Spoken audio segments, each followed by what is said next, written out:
Olá, gente. Hoje, continuando agora com outra parte do artigo científico que, como eu disse, foi desmembrado, a gente vai começar a falar sobre resultados. Bom, na verdade, usando aquela lógica da discussão de como fazer o artigo conforme o Bill falou, como o Bill Magnuson, como escrever ao contrário, que eu tinha mencionado, aqui entraria as conclusões. Mas conclusões, como eu disse para vocês, são 5 ou 6 frases. Você terminou de fazer as suas análises estatísticas, você já mais ou menos sabe o que você pode concluir. Você escreve essas frases na conclusão. Ela não vai entrar agora no artigo científico, mas elas são a sua meca, para onde você vai ter que se direcionar quando você estiver escrevendo todo o artigo científico a partir de agora, né? Mas, escritas essas conclusões, a gente vai se focar nos resultados. E os resultados são a coisa mais importante do artigo científico. A única certeza que você tem na sua vida é que esses resultados são verdadeiros, né? Então, eles são o seu precioso, são a sua parte que você tem que valorizar mais, prestar muita atenção, porque ele é o que determina a validade do seu artigo. Como eu falei para vocês, né, no levantamento bibliográfico, você primeiro olha para o título, depois você olha para o abstract, e é difícil você, quando for julgar um artigo científico, não pegar e dar uma olhada nos resultados, principalmente nas figuras e nas tabelas. Então, a gente tem que dar bastante atenção nisso, porque é o terceiro grau de julgamento de uma pessoa para saber se ela vai ou não vai citar o seu artigo. Você vai lá e olha para os seus resultados. E é o que você tem que escrever. Você vai escrever os seus resultados com bastante esmero. Tá? Então, muita atenção nessa parte do artigo, valorizando os seus resultados. Ele invariavelmente vai ser separado da discussão. Algumas poucas revistas científicas, e na verdade hoje em dia as melhores, a Nature e a Science, têm resultados de discussão conjunto. Mas você tem que lembrar que Nature e Science são artigos científicos de 3.000 palavras, pequenos. Então eles não têm muito espaço para isso, tá? Mas a maior parte das revistas que vai te dar esse espaço, ela vai querer que você faça os resultados apresentados separadamente da discussão. Ok? Uma dica que a gente pode dar agora para os resultados é já começar a pensar em separação de tópicos. Se você tem uma tese de mestrado, tem muitos resultados possíveis, então você vai começar a criar tópicos. Você pode separar ele em tópicos. Esses tópicos são muito legais, porque eles podem ser reaproveitados na hora que você estiver fazendo a discussão, dependendo da revista, né? Mas você pode separar tópicos e apresentá-los. Esses tópicos também, se você vai usá-los, eles têm que estar bem claros nas suas hipóteses. A forma como as suas hipóteses são apresentadas é a forma como vai ser apresentada os seus resultados. Isso ajuda o leitor. Café, como sempre. Também ajuda o leitor café. Mas ele vai seguir uma ordem. A ordem dos resultados ele vai ser a ordem que você vai discutir os seus resultados e depois a ordem que as suas hipóteses vão ser apresentadas, ok? E os resultados não é um monte de coisa jogada, porque quando você está por dentro do processo, quando você é amador no processo científico, você tende a subvalorizar os seus resultados e jogar tudo lá como se fossem tópicos. Na verdade, é uma história. E essa história tem que ser contada com começo, meio e fim. Então, os resultados são fluidos, que eles levam até você a discussão, e você vai criar esse tipo de coisa. Então, você também, o que eu sugiro muito fortemente, é que vocês prestem muita atenção e valorizem muito estratégias que levam o leitor a estar dentro das suas ideias, do que você quer realmente mostrar. Por exemplo, não adianta falar que uma coisa é diferente da outra. Você pode falar, uma coisa é 3 vezes maior do que a outra. Isso é muito legal. É muito legal você usar esse tipo de coisa. Ok? Então, você mostra o aumento na concentração de potássio no solo aumenta em 3 vezes a produção de soja, não, ou qualquer coisa parecida. Isso daí, assim, não é só uma coisa que está relacionada à outra, você está colocando escala no processo, ok? E é para isso que serve muita coisa da estatística. O que eu sempre sugiro fortemente para os alunos é valorizar mais os processos biológicos e não a parte estatística. A estatística é uma ferramenta. Ela só serve para que você não fale o que você quer falar apenas. Não fale. As pessoas que estão lendo, tenham certeza de que aquele processo que você está tendo, ele não é um artefato do seu próprio preconceito.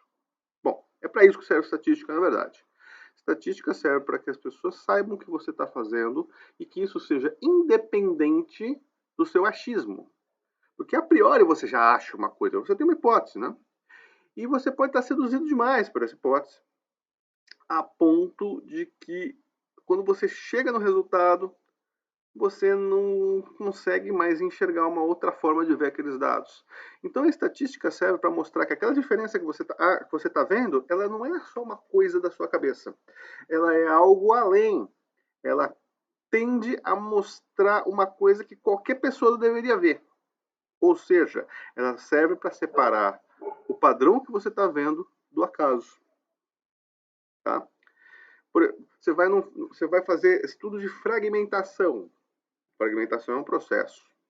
Aí você compara um fragmento com uma mata. Eu não preciso ir para campo para fazer isso. Eu sei que eles são diferentes. Porque não existem dois lugares iguais no mundo. É muito difícil você achar as mesmas espécies, os mesmos processos, as mesmas concentrações de determinadas substâncias, as mesmas condições climáticas e microclimáticas. Então você não precisa ir para campo quando você tem um e um. Mas quando você quer mostrar um padrão dizendo que os fragmentos geralmente têm menos espécies que as matas contínuas, aí você tem réplicas. E essas réplicas vão ter variação. Bem-vindo ao mundo da biologia. E digo isso para agrônomos e para florestais também, porque a gente está falando de processos biológicos. Os processos biológicos envolvem variação. E quando você tem variação, você vai ter um monte de pontos que vai dar uma determinada tendência, um monte de pontos que vai ter uma determinada tendência. E aí você vai falar que uma coisa é maior que a outra baseada na média? Às vezes a média é bem burra, né? E quanto é maior? O que é biologicamente maior? Vamos dizer que eu vou, em média, nos fragmentos, tem uma espécie a menos do que nas matas contínuas. Isso é estatisticamente significativo. Oh, ganha o troféu grande bosta. Não faz a menor diferença. Tá? Não interessa se realmente uma coisa é maior uma espécie. Tá, se for mamífero importa, mas se for formiga, bactéria, que tem 100, 200 espécies, 200 e 201 tem uma diferença real? Isso é importante? Estatisticamente é. Estatisticamente você consegue uma diferença de uma espécie ou duas espécies em grandes números como esse. Isso é biologicamente importante? Às vezes não.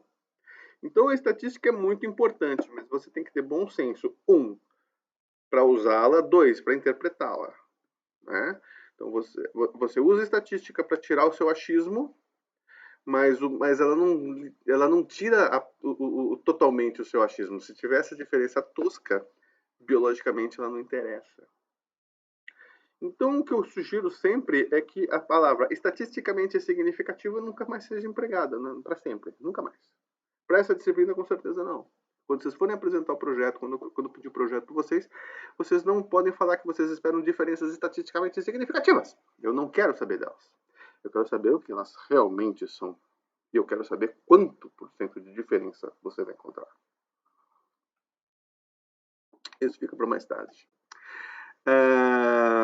Tá? Tá? Então, são esses dois pontos importantes em estatística e em resultados. Estatística é importante porque ela é uma ferramenta tão importante quanto a lupa que você usa ou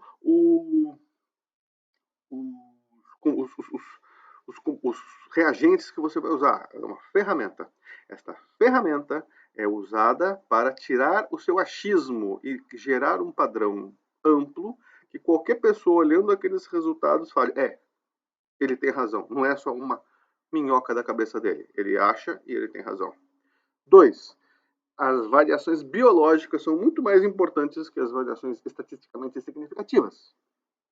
Então, você pode ter diferenças ridiculamente pequenas que não vão ser contempladas, que vão ser estatisticamente significativas, mas não interessa.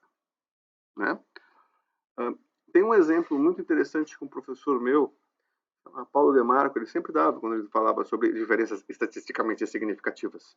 Era um processo de um cientista que estava trabalhando com aquele caramujo, Biomfalaria, que é para hospedeira intermediária do esquistossomose, né, da barriga d'água. Se estiver enganado, vocês me corrigem depois nos comentários. Mas de Biomfalaria, acho que esquistossomose sim, que é um parasita que o Biomfalaria é um caramujo aquático, que as crianças iam nadar nos lagos e acabavam infectados por essa barriga d'água. Acontece que tem um caramujo que é muito parecido, né? E é muito difícil separar eles, pelo menos baseado nas conchas. Mas seria uma fantástica ferramenta para um agente de saúde chegar num lago, em vez de ter que fazer aquela coleta, ir lá pegar umas conchinhas e ver se aquele lago tem Biomfalaria realmente e ele é um potencial fonte para esta doença. O outro caramujo também é comum e pode estar num monte de lagos. E não é legal você matá-lo, porque ele faz parte do ecossistema. E os peixes precisam dele, etc. E aí ele pegou e falou assim, eu vou gerar uma ferramenta para separar a Biomfalaria, que eu não sei o nome da espécie, Biomfalaria é o nome do gênero, deste outro apenas baseado na concha. E ele pegou 1.500 Biomfalarias e pegou 1.500 desse outro e fez 1 milhão de medidas, várias medidinhas, mediu todas essas conchas. E ele achou diferença estatisticamente significativa na proporção da abertura do opérculo, que é a aberturazinha, onde a lesminha fica, no caramujo. Ele achou uma proporção, e era significativa, com 1.500 caramujos. Quando vocês fizerem estatísticas, vocês vão entender uma coisa chamada poder do teste. O poder do teste, ele varia em função dos graus de liberdade, que basicamente é um número amostral relacionado usado. 1.500 é coisa pra caramba. E ele achou diferença estatisticamente significativa. Se separar dois grupos com 1.500 de cada um, 3.000 réplicas, é difícil você não encontrar uma diferença, se esses grupos são realmente reais. Acontece que proporcionalmente o opérculo tem 0,001% de diferença entre a Biomfalaria e outro caramujo. Agora, um técnico de campo, pegando conchinha, usando um taquímetro, consegue saber se é Biomfalaria ou não com uma diferença de 0,01%? Ganhou trabalho não funcional. Tem um problema estatístico aí, mas o fato é que biologicamente essa diferença não vale nada para o qual ela foi desenhada, né? Para o qual ela foi pensada. Mesmo sendo estatisticamente significativa, a diferença, ela é biologicamente idiota. Então ela não funciona para o que a pessoa estava querendo fazer. Entenderam o porquê que é muito mais importante você mostrar a escala do que mostrar? É muito melhor falar que a concha é 2 vezes maior em um do que em outro. Pronto. Qualquer pessoa consegue ver uma coisa 2 vezes maior do que um do que outro. Não é? É o dobro. Então você consegue ver. Importante a gente saber o que está acontecendo, né? E aí você dá a escala do problema. Né? Então, a magnitude e a direção do efeito são as melhores coisas, as coisas que você tem que dar um exemplo, você tem que mostrar. Se uma coisa está proporcionalmente subindo com a outra, você fala. Se você está falando que uma coisa é 2 vezes maior que a outra, você fala. Isso é muito mais importante. Você tem uma porcentagem X de espécies diferentes, isso também você fala. Ok?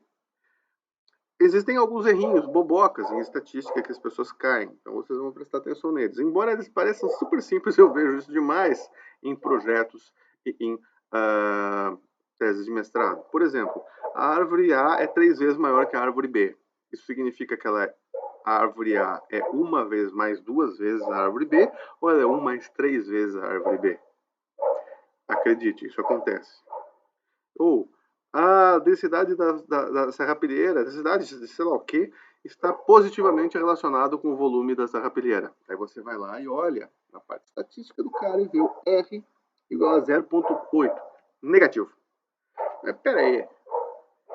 Por que ele usou negativo nesse caso? Tem algo estranho aqui. Aí você saca por quê. Porque positivo é quando dá significativo. E dá significativo, isso é bom. Então ele usou positivo. Mas na verdade a densidade diminui com o aumento da serrapilheira. E não é positiva, é negativamente relacionada. Isso é uma coisa bastante importante de se sacar também. Ok? Então vamos agora para os exemplos do que vocês não vão fazer mais. Nunca mais vocês vão fazer coisas assim. Eu vou dar alguns exemplos que eu coletei aqui e vale a pena vocês prestarem atenção. E você vê o quanto às vezes é errado vocês fazer uma coisa como essa simplesmente olhando esses erros. As respostas das plantas tratadas com determinada coisa em relação às plantas controle foi muito variável de indivíduo para indivíduo, não sendo estatisticamente significativamente diferente segundo a nova de medidas repetidas ou teste T pareado. Esse cara aqui, ele chamou o teste T pareado e a nova para controlar uma ideia, né?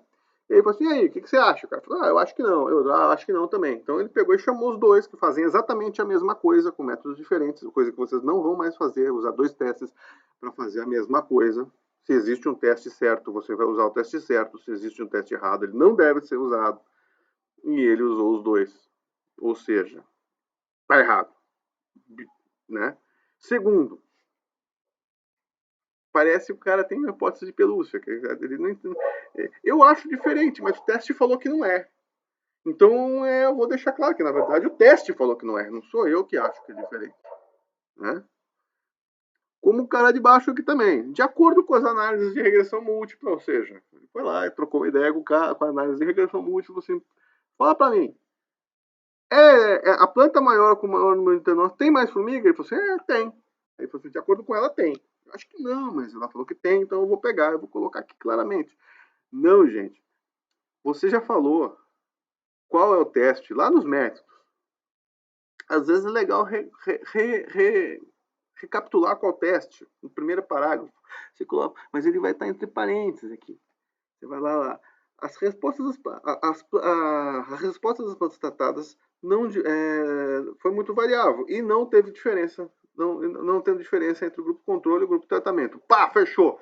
Aí você pode colocar entre parênteses teste T pareado, parte teste, pá, o valor de T, o P e o N. Né? Coloca ali, fechou, acabou a história. Né? Plantas maiores tiveram bibibi bababó, tiveram maior número de formigas. Abre R quadrado, que é o valor da regressão que eu preciso saber, o valor e o P. Eu saber o F do teste e o P. Eu vou saber o que é. Professor, eu preciso colocar o valor do teste. O que eu tenho que pôr? Instructions to author. Vai dizer para você se você tem que escrever o F, se você tem que escrever o P, se você tem que escrever o T, se você tem que escrever o N. Vai estar tudo lá, gente. É sério. Tá? Vai estar escrito isso lá bonitinho. Você vai descobrir. Se não tiver, você recorre a um número antigo da revista e vê o que as pessoas normalmente põem lá. Né? Se eles colocam o P, o T. Geralmente, só colocar o P, você não vai ver isso em lugar nenhum do mundo. O aluno adora pôr só o P. Isso não é estatisticamente significativamente diferente. Pá, coloca o P. Não, eu preciso do F e eu preciso do T. Geralmente, eles pedem tudo isso. Por quê? Porque isso dá uma ordem de escala. Você consegue ter uma noção de escala quando esses índices, isso é um índice, tá lá coladinho, presentinho pra gente. Eu fui numa banca de mestrado uma vez, o cara pegou e falou assim, meu, olha, o P não tá correto, porque o F é 12. Se o F é 12, dá diferença, você tá falando que não deu. Com esses graus de liberdade, gente, esse cara decorou ele decorou a tabela de F. Louco, cara. A tabela de F é uma coisa que foi montada no passado por estatísticos que fizeram todo o procedimento de reamostragem e geraram uma tabela de números aleatórios e sabe exatamente como é que funciona a distribuição do F da nova, ou do T do teste T, ou de qualquer, ou do o K quadrado, ele sabe desses valores, né? Hoje em dia, com R, você não precisa saber, ele faz isso para você, mas você tem que falar qual que você usou, porque de acordo, existem alguns programas que estão um pouco errados. E o cara sabe que teste, se você fez alguma gambiarra, olhando para o seu T, olhando para o seu F. Ok? Então vale a pena você recapitular, porque na sua banca ou seu referir pode ser muito mais nerd do que vocês imaginam.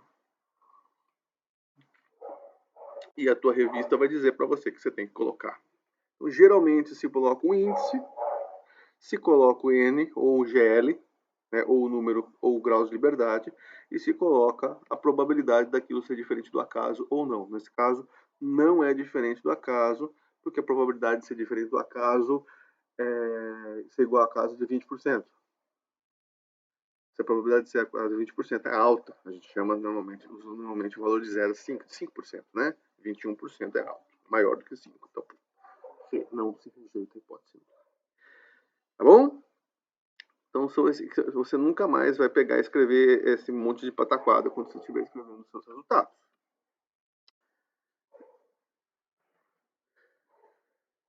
Não houve diferença significativa. Isso aqui é um exemplo de compêndio. Tem um monte de informação aqui.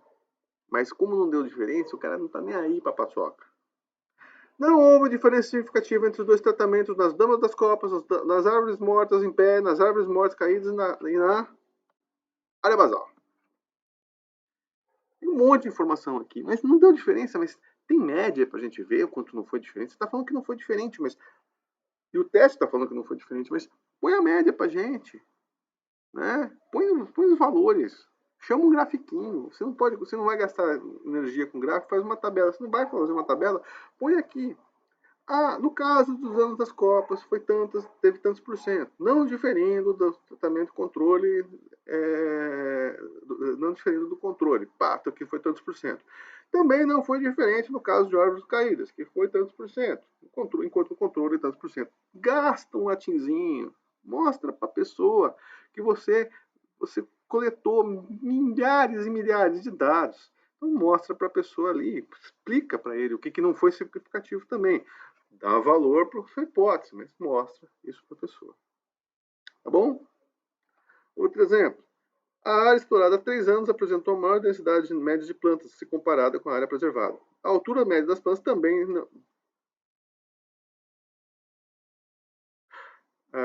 esse também aqui está bêbado.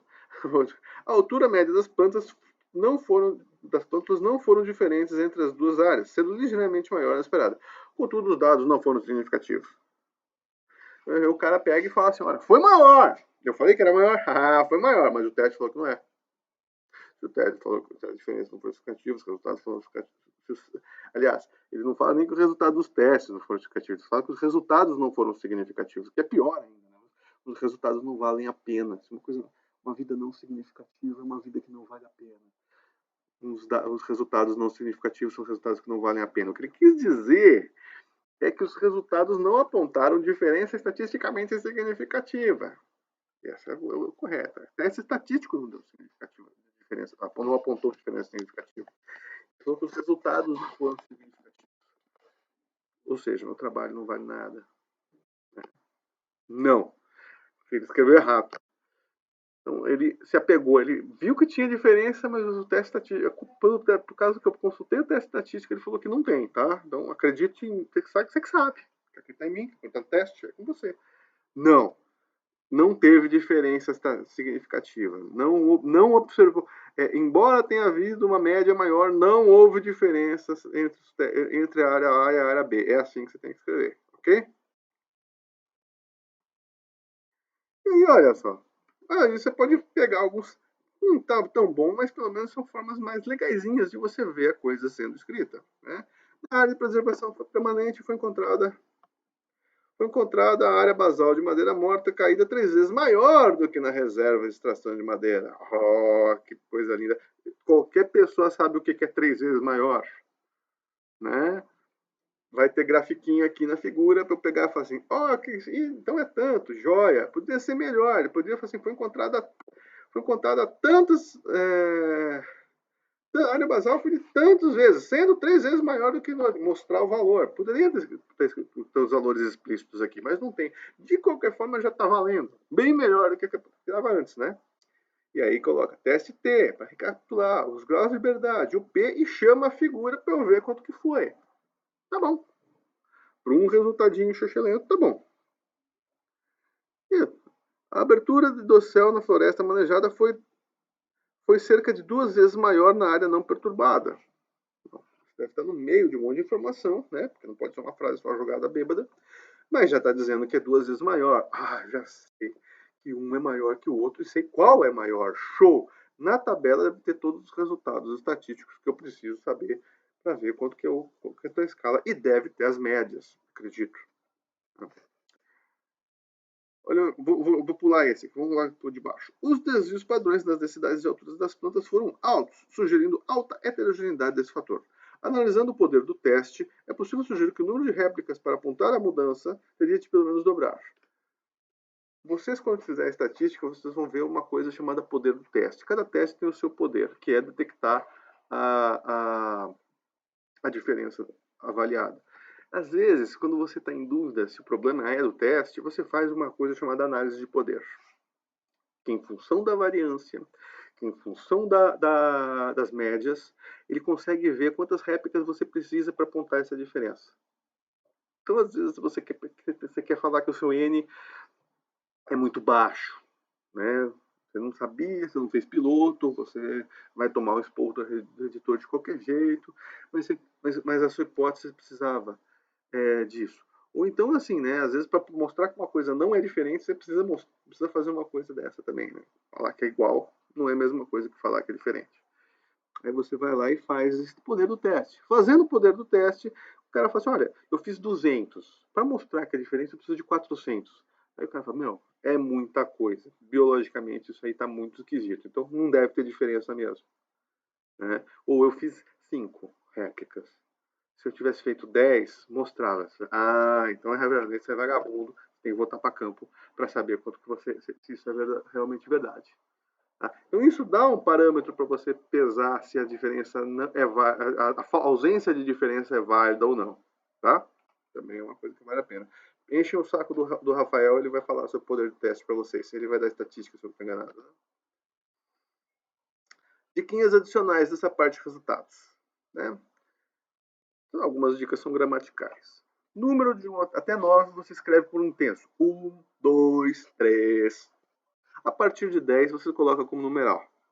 Se tiver alguma unidade de medida, como centímetro, metro, litro, o que quer que seja, porcentagem, você não vai escrever 1%, você escreve 1 e o porcento, 1 centímetro. Você já coloca o numeral lá, mesmo sendo menor do que 10. Ok? Nomes de espécies são escritos em itálico, sempre. Espécie nunca tem itálico, a não ser que a revista seja ruim, péssimo para você escrever, porque espécie vem do inglês species, não é uma língua morta. Você usa o itálico para mostrar que aquilo está escrito numa língua morta e diferente da língua original. Tá? O inglês ainda não é uma língua morta, os chineses ainda não acabaram com os Estados Unidos. Se você não sabe escrever um determinado nome científico, pelo amor de Deus, procure nos guias, nos livros, na internet. Existe hoje The Tree of Life, você consegue achar esse nome certinho. Porque se o seu revisor for um especialista naquele grupo e a espécie que ele escreveu tiver escrito errado, ele vai ficar muito puto. E aí você vai tomar vai arranjar briga com uma pessoa sem precisar. Tá bom? Et al, seria e outros, já tem uma certa variação. Se eu não estou engano, vem do grego, não tenho certeza. Mas tem revista que pede et al. Em inglês, tem em itálico, digo, e tem revista que pede o et al. Em normal, sem itálico. Né? Se você estiver utilizando o Mendeley ou algum gerenciador de referências, você não precisa pensar sobre isso. Mas se você tiver, você tem que prestar mais atenção. Tá bom? Então vou pausinha para o próximo vídeo.